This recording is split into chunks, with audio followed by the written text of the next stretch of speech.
हमारे साथ फवाद चौधरी साहब मौजूद हैं, पाकिस्तान तहरीक इंसाफ के रहनुमा, इसके अलावा वफाकी वजीर। फवाद चौधरी साहब बहुत शुक्रिया। शाहिद खकान अब्बासी साहब हमारे साथ मौजूद थे और उन्होंने यही कहा कि पहले कहा था FIS से कोई केस बनाए, उन्होंने कहा हमारे पास कोई केस नहीं है राना सनाउल्लाह के खिलाफ। फिर NAB से कहा, उन्होंने भी मना कर दिया, तो भी एंटी नार्कोटिक्स फोर्स से बनवा दिया है राना सनाउल्लाह साहब के खिलाफ केस वजीर आजम ने। ये तो ऐसे बच्चों वाली बातें हैं।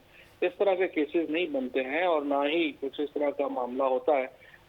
जो ANF है वो एक इंडिपेंडेंट इदारा है और उसको जिस तरह से आपको मालूम है एक सर्विंग मेजर जनरल उसको जो है वो कमांड करते हैं।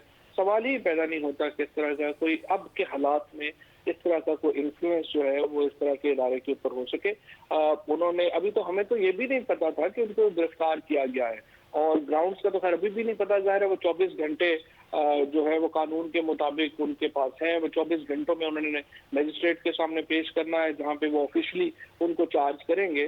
तो इससे हमारा क्या लेना देना, ना ही हमारा कोई ताल्लुक है, ना ही हमारा फ्रेंकली हमें तो अभी इल्जाम की भी जो है वो क्लैरिटी नहीं है। यानी कि हुकूमत इससे बिल्कुल ला इल्म ही है, उन्हें भी कोई पता भी नहीं है अभी तक वजूहात का, ना ही आप लोगों ने जानने की कोशिश की कि क्या वजह हो सकती है एक सीनियर पार्लियामेंटेरियन को अगर गिरफ्तार किया।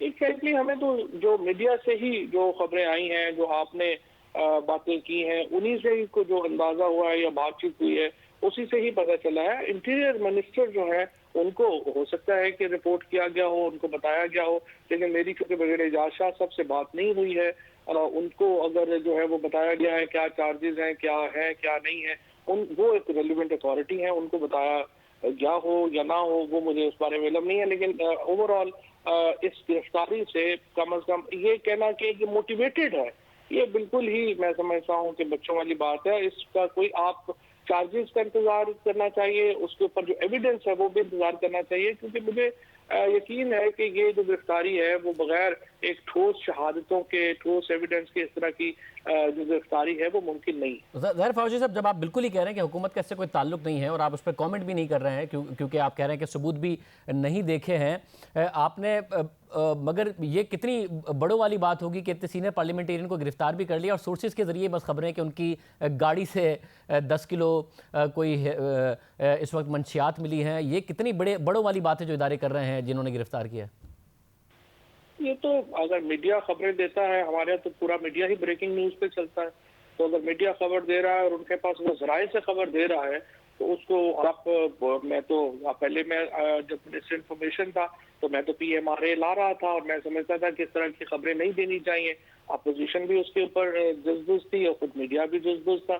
तो जाहिर है जब आप आप यकीन मानिए आपकी हुकूमत भी बहुत ज़्यादा ज़राए के तहत खबरें देती है और ज़राए के तहत दुनिया भर में खबरें चलती हैं, बट एक इदारा जिसने एक सर्विंग एक पार्लियामेंटेरियन को गिरफ्तार किया है, सीनियर रहनुमा है वो, साबिक वजीर हैं वो उनके बारे में ऑफिशियली कुछ नहीं बता रहा। अगर अनऑफिशियली बातें आ रही हैं तो ये बड़ों वाली बात है सारी। तो बात यह है कि खबरें आप दे रहे हो, मीडिया दे रहा हो और जिम्मेदारी जो है उसकी हुकूमत के ऊपर हो, ये तो बात नहीं है।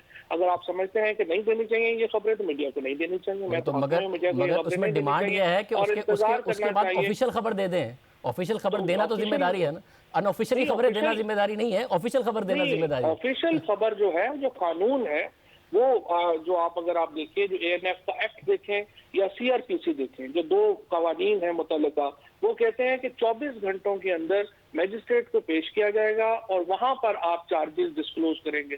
अब ऑफिशियल प्रेस रिलीज के जरिए तो मेरा ख्याल देना भी नहीं चाहिए ना, उनको मजिस्ट्रेट के सामने ही। क्योंकि आपके दौर में ये हुआ है, after like going forward coming years में ये ऐसी चीज़ है जिसको आप समझते हैं कि आप दिफा कर पाएंगे कि हमारे दौर में इस किस तरीके से भी गिरफ्तारियां हो रही थी। और राना सनाउल्लाह साहब जब आप कह रहे हैं बड़े कन्विंस थे कि सबूत के तहत ही होगा, तो इसमें मुजरिम भी साबित होंगे, आप कन्विंस है इस बात पर? देखिए फ्रैंकली मैं इस पे मेरिट्स पे तो कमेंट नहीं कर सकता ना, ये आज़ादी तो आपके पास है, हमारे पास नहीं है आज़ादी। हम देखेंगे कि उनकी एविडेंस क्या आती है, उनके ऊपर इल्जामात क्या है, उसके बाद मजिस्ट्रेट जो है जो जुडिशरी के तहत है, हमारे तहत नहीं है, उन्होंने उनका जो है वो बाकी मामला उन्होंने देखने हैं। एक इंडिपेंडेंट इन्वेस्टिगेशन है, इंडिपेंडेंट कोर्ट सिस्टम है, बड़ा कम उससे ताल्लुक है हमारा।